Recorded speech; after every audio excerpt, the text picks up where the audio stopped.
மலையை கண்டபோதெல்லாம் அந்த மயில்கள் எல்லாம் தோகையை விரித்து ஆடுமாம். ஆம் பெண்ணே, அதே போல்தான் உன்னை கண்டபோதெல்லாம் இந்த விழிகள் எந்த இமைகளை விரித்து ஆடியது.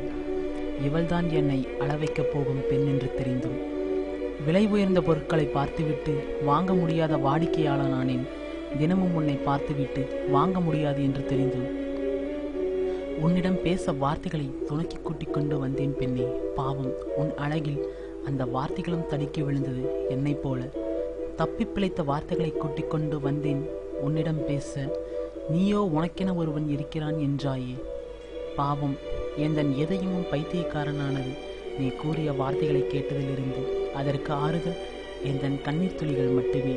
பெண்ணே, அடுத்த ஜென்மம் என்றால் உந்தன் இதயமாக பிறக்க வேண்டும். அப்பொழுதுதான் பிரிவு என்பதே நமக்குள் எல்லாமல் இருக்கும். உன் இதயமாக பிறக்க இப்பொழுதே இறக்கிறேன்.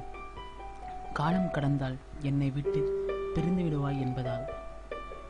அடுத்த ஜென்மத்தில் மீண்டும் சந்திப்போம் பெண்ணே.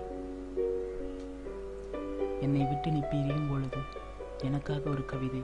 மரணம், மரணம், மரணம்.